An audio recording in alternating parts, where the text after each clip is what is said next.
Whew, I can't believe it's already December. So while you're putting all the trimmings on the tree, we start this week's Explore Tulsa with one heck of a stocking stuffer. Then an inspiring story of recovery. Followed by the warmest building in town. Hi, I'm Stevie Fernandez. And I'm Trish Whitmer. Hope you've been enjoying sunny skies once again, and thanks for taking the time to join us for this week's Explore Tulsa. Tell you what, for a while there, I thought it was never gonna stop raining, and there was no way I was gonna get my Porsche out in any of that kind of weather. You don't own a Porsche. No, but I do know a guy who owns a few. Maybe he'd let me drive one. Brian Thomas at Rennsport is way too smart to let you drive one of his Porsches, but I'm sure he'll let us look over his collection. They're bred from racing. And that's what really made the company go, is winning races, Pikes Peak, hill climbs. 60s and the early 70s, that was their heyday. And then they progressed farther too. Now they're starting to do it again. They're starting to be on top of the podium. Where it started was Germany with the Porsche family. There are still Porsche family in charge of many things there. They started in '48. A lot of people don't know Porsche actually designed the Volkswagen Bug. That was their first project, and a lot of the early Porsches, 48 through 52, 55, had a lot of Volkswagen parts on them. And then it just progressed and it turned into all Porsche. When I seen my first Porsche, I was probably 12 or 13 years old. Incredible vehicle at that time. They were different. I grew up in a hot rod family with Chevrolets, and to see something that small and that quick just intrigued me at that point.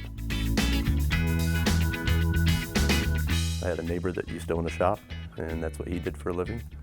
And I kind of hung around with him for a while, and that's where I took my first internship, basically, with automotive.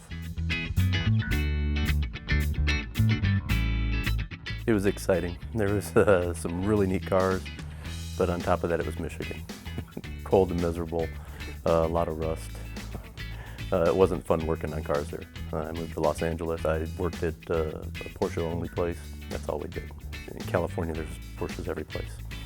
So, and it was a pretty well-known shop, and that's where I really cut my teeth on Porsche only. My favorite Porsches, I have a love for the 914. They're very nimble. It's like driving a go-kart. The four cylinders were awesome. I've owned over 60 914s. I liked the car just because it was their little stepchild, it seems like. It was a conjunction between Volkswagen and Porsche at the time. I like my 968, that's another favorite car, just because it's rare. I don't like seeing my car coming at me down the street, so I try to find something that's different. 911s, what can you say, they're awesome. Iconic car, once you drive one, you want one. Most of the advancements, for Porsche mainly, Porsche and most of the German marques, they had them first for multiple years. ABS, traction control, four-wheel drive systems, they were some of the first people out there that made them work on a street car. You keep thinking this is as far as you're going to get, and then they come out the next year with another 40 horsepower or something that handles much better. When I started the collection, it was 10 or 15 cars. You just kind of pick them up every once in a while. When you're at the store, you see one, you pick one up, and then it gets a little overwhelming. And where do you put all of it? And when I bought the company, I had quite a stash of collectible stuff, and then I had this huge showroom, so it was a place to display it all. The nice thing about model cars, you don't have to buy batteries, you don't have to buy tires for them. They stay shiny all the time. If you want to take them out and play with them, it's great. But the upkeep is much less than having a garage full of cars. I always try to find a replica of something I own. Some are very hard to come by. 914s are hard to come by, they didn't make a lot of them. 944 models they didn't make a lot of. 968 models they didn't make a lot of. So trying to find those is tough. Lately, with the car collector market and the surge going on here, quite a few more cars have been reissued. So there are some really neat little cars out there now that keep coming out. I have a passion for this car, just technology, the way they're built, what the cars will do. they're unlike any other car. Once you drive one, you really want to be around them. Man, Brian has the coolest collection of cars, both real and toy cars. If you have a love for Porsches, then you'll want to meet Brian for yourself. Or to take your Porsche in for service, visit Rennsporttulsa.com to learn more. Now, you know, I like to joke around a lot, but driving, whether it's a Porsche or a mini bike, can be a very dangerous activity. And our next guest knows just how tragic an afternoon drive can be. So coming up, we'll hear the inspiring story of recovery from Heather Meadows and how she uses her tragic experience to help others know they can make it too. When we come back with more Explore Tulsa. John Erling with Voices of Oklahoma. Our great state has been home to countless individuals whose place in history has been earned through each of their many accomplishments. Voices of Oklahoma's mission is to preserve their story in an oral history presentation like none other. Accounts direct from famous Oklahomans, political figures, and many others who have left their indelible mark on the development, history, and future of Oklahoma. So please, treat yourself by listening to those who are the voices of Oklahoma. When I listen to music, I close my eyes and it takes me away. Anytime we bring a new speaker into the studio, we tune the speaker for the room.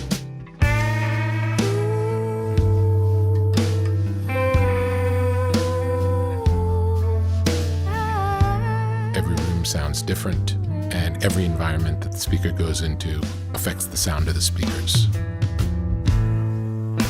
Now you can do the same thing at home that we do in the studio.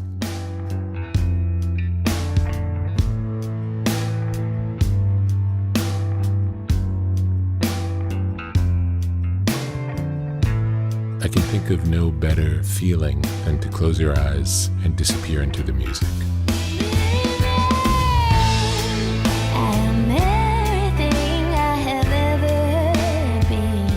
Come hear for yourself at Video Revolution.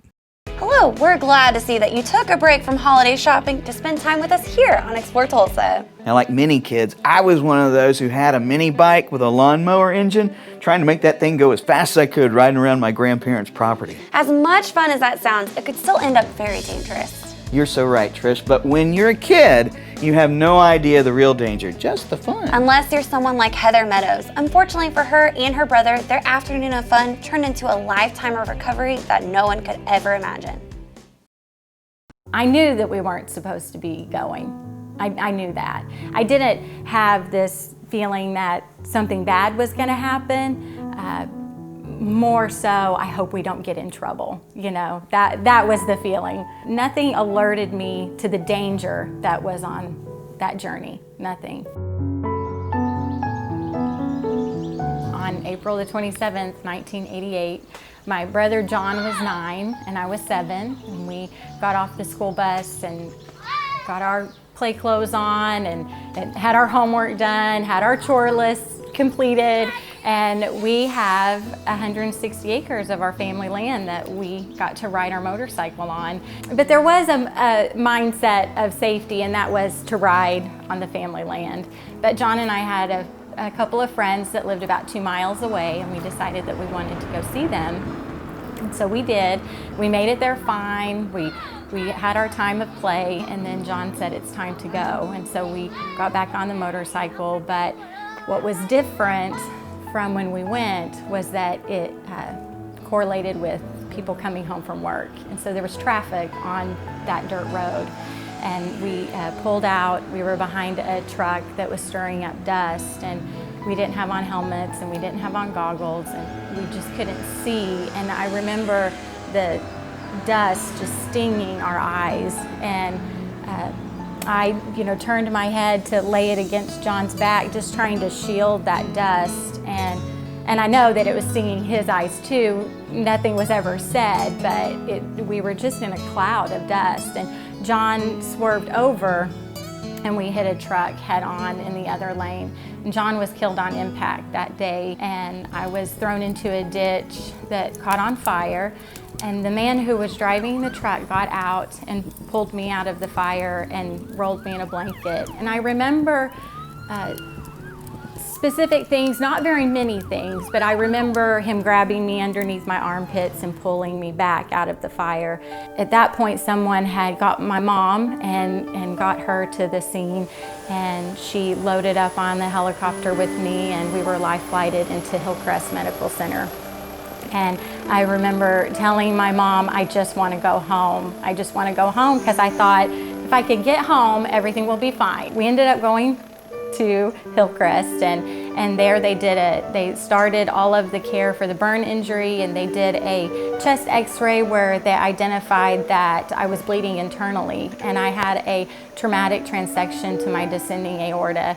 And so I was taken in for open heart surgery, and then after that we were able to focus on the burn injury and lots of skin grafts. My dad had counted that I had over 100 surgeries. I think it was, how many times he had to sign some type of procedure consent, but I was admitted into the hospital on April 27th, 1988. I was discharged on July 11th of 1988.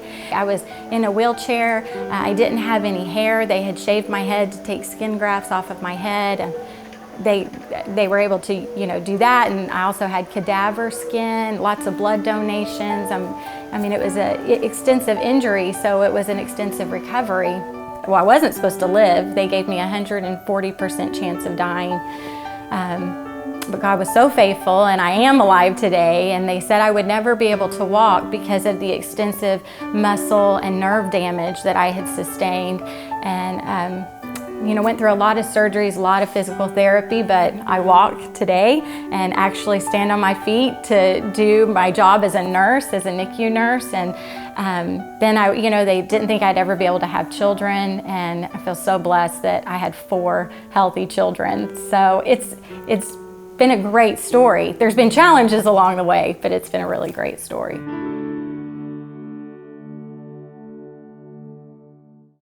Heather and her family are so amazing. Even after the loss of her brother and all the surgeries she's had to endure, she is still so full of life with an incredible spirit of hope. She really is. And now that we've heard the story of her accident, later in the show we'll learn how Heather and her husband Brandon use her experience to help others discover hope as well. But first, we're going to head downtown for the big cover-up at the 108 Contemporary. You say that like they did something wrong. The cover-up Stevie's talking about is a statewide knitting project that uses thousands of knitted squares to give us a wonderful work of art to enjoy. And we'll learn all about the big cover-up next on Explore Tulsa.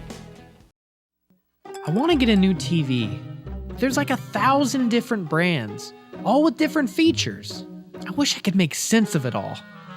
What do you think is best?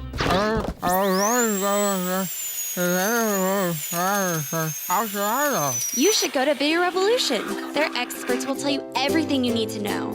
They carry the latest LED and 4K TVs and will even install it and set it up for you too. She's right. You wouldn't talk to anyone but your dentist about your bicuspid. So when it comes to home entertainment, only trust the experts at Video Revolution, located on the northwest corner of 71st and Lewis. If you ever said knit 1, purl 3, then you'll be so glad you stuck around for more Explore Tulsa. That's right, Stevie. One of the newest exhibits at the 108 Contemporary took a lot of knitting to pull it all together. And that job was led by artist Romy Owens. But she couldn't do it all by herself. No, it took the help of volunteers from all over Oklahoma to create thousands of 8x8-inch knitted squares to give us a huge blanket we can enjoy at the heart of the Brady Arts District. So all of the different kinds of crafts that implement fiber, like weaving, quilting, knitting, crocheting, all of those things are not lost art, they're just kind of forgotten arts. Like there are still so many people within the population that are doing these things, they just do it in quiet, private ways, and this is a way in which we can celebrate everybody's craft work. Knit bombing is a really popular way in which to do what is kind of essentially a temporary form of graffiti, like a kinder, gentler graffiti. So this is the largest knit bombing project of its kind. The communities that we've seen people cover steps up to a church or an entire bridge have been granny squares where it's been kind of a random color palette and kind of all pieced together, which are still really beautiful. But this is the first time that there's been a concept, this concept of the unbearable absence of landscape. So that's what makes this really unique. Last year, while I was working at AHA on installing a different art installation, Emily, who worked here at 108 Contemporary as the executive director, contacted me and asked me if I'd be interested in leading a statewide knit bomb project. So the initial idea was just to do this large knit bombing project, and then it was Romy who really came up with the concept, the idea of it being a landscape and this kind of digitized, pixelated version of the landscape. And it incorporated work from 350 knitters statewide who helped to make all the squares that go into this installation. One of the ways in which I was able to find everybody was through social media, and I used Facebook. In fact, I would say without Facebook, this project wouldn't have been possible. Like all of my primary communication with the knitters has been through Facebook. So to reach out to the knitters, there was a very specific call with a cast-on number, use this kind of yarn, use this color of yarn. No one was assigned specifically sky or grass. It was very much like, we need this much blue, we need this much green, and so they did it.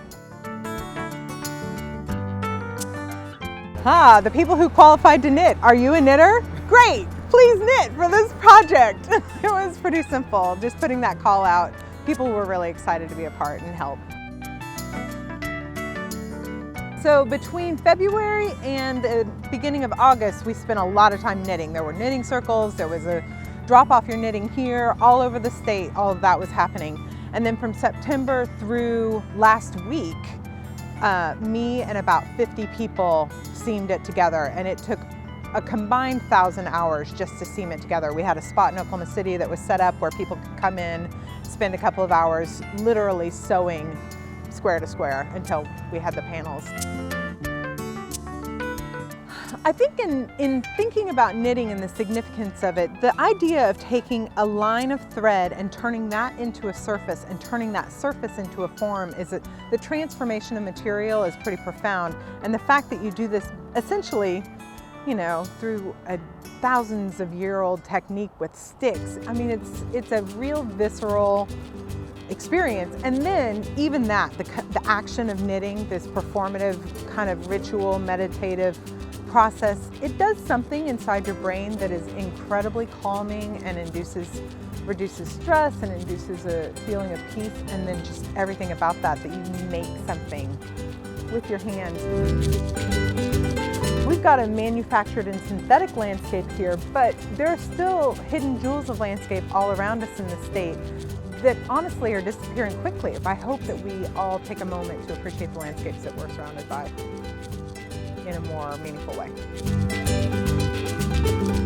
Well, I hope that they will see that as Oklahomans, we already know that we're a very unified community. We support one another. And so whenever we have this idea to do this enormous project, that it still sometimes blows our mind that we are able to do it, I think it shows how we can all come together and work on something for a common goal. Just looking at the unbearable absence of landscape blanket makes me feel warm all over. To learn more about Romy's project, visit 108contemporary.org to find out how and when to see it for yourself. I saw a lady knitting while driving the other day. Oh my gosh, we're not even supposed to text and drive in Oklahoma. I know, and that's probably why this cop pulled next to her and yelled out, "Pull over!" What did she say? No, it sucks. Oh, brother, stay close, because just ahead, we'll be bringing you the rest of Heather Meadows' moving story and learn how her experience is helping others when we come back for more Explore Tulsa. Hey, it's Stevie from Explore Tulsa with my friend and optometrist for many years, Dr. Robert Zellner. Tell everybody why it's so good to come in to see you. Well, that's a great question. Let's see, we've got two great locations. We try to stay cutting edge at every point along the way because, let's face it, everybody wants to come in and get taken care of in a timely fashion and get the latest, greatest stuff and save some money and get on with their life. And see clearly. And if you don't believe it, look on the website. Absolutely, drzellner.com. You can find that we have our two locations at 69th and Memorial and 30th 3030 South Harvard, or you can give us a call at 749-2020 or 461-2020. And I got 4 kids, and I gotta tell you, as a big family like that, it's affordable too. Oh yes, and of course the number one reason, you save some money. I mean, with our 2-pair specials, with our different unique packages that we put together, I mean, you can come in here and your money can go a lot farther than anywhere else. And that's why with Dr. Robert Zellner and Associates, seeing is believing. Oh, I like that, Stevie. Well done. This holiday season brings all of us so much joy with wonderful memories. But like so many of you, we also like to take time during our celebrations to send out our thoughts and prayers, and maybe even help and encouragement to those going through tougher times.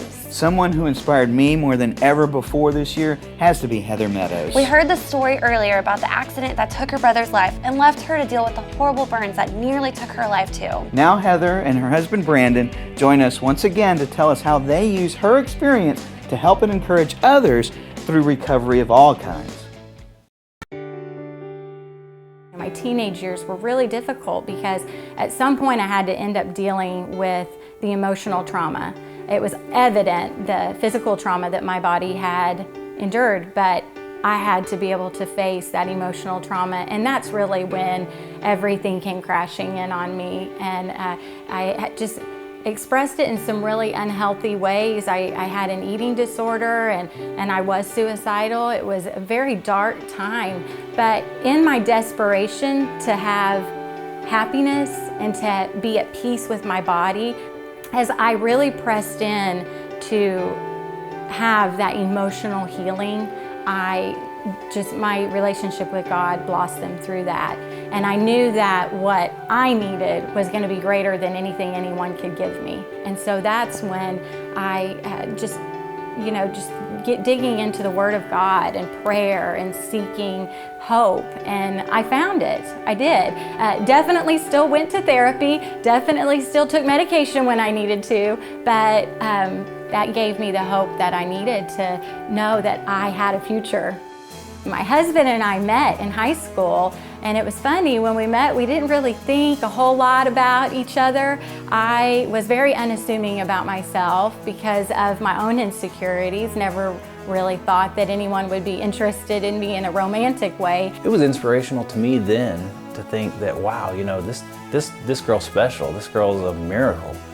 And I think by the time I was a senior in high school, we had hung out for a year and got to know each other really well, and I knew that there was something very special about her, that I wanted to be with her. And who would have ever thought that we would have married a month after I graduated high school? And my parents were not just incredibly excited about the timing of that, but thrilled at the quality of the character of the man that I got. And it has been such a blessing. I don't look at her and see somebody that is a burn survivor or a burn victim or somebody who has scars. It's a blessing every day to be married to her. 2 of our babies ended up being in the NICU. It felt so unnatural for me to not be able to take care of them, to have to turn them over to somebody else and somebody else take care of them. And that started to stir me, and I just kept saying, I know I'm not doing now what I'm supposed to, that what I'm going to end up doing.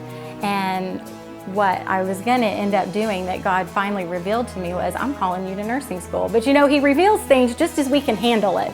And so I did, but that was a journey. That was a journey of getting from, you know, the patient to being on the other side of it. But it's really fulfilling. It is really fulfilling, and I love it.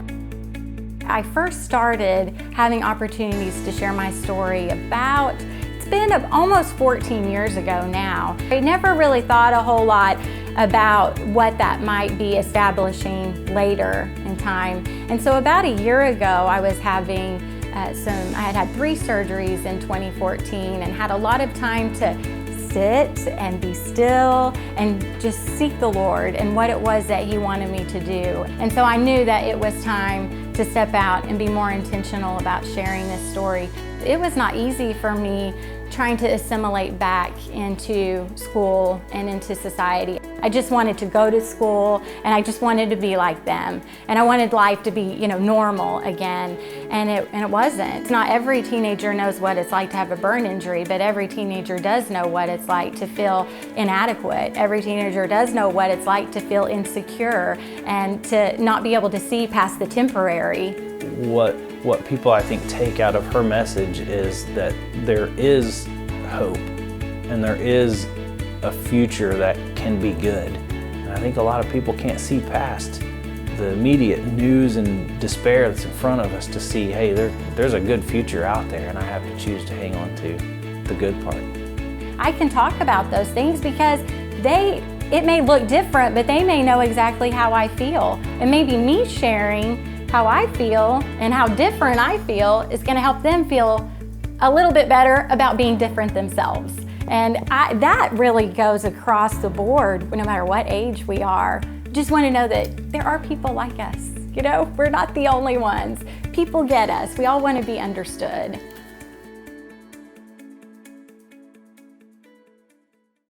I can't say enough of how great Heather and Brandon are to be around. And not just from her recovery story, but from the love they have for each other. You won't find a more inspiring public speaker. And if you'd like to have Heather come visit your group, look for her blog at heathermeadows.com to learn more. I've often thought about becoming a motivational speaker myself. Oh yeah? And just how do you plan on inspiring people? I'd probably encourage them to take a bit of a goofier look at life. Oh, I definitely say you're the expert there. Stick around, there's more Explore Tulsa just ahead.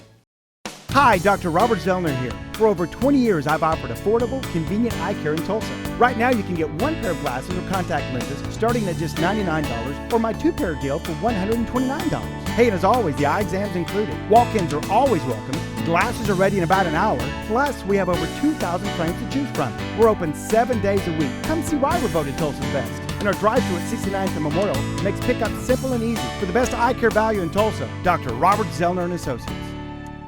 Hi, my name is Vince Barton. I'm a sales assistant for Transit Advertising Inc., and you're watching Explore Tulsa.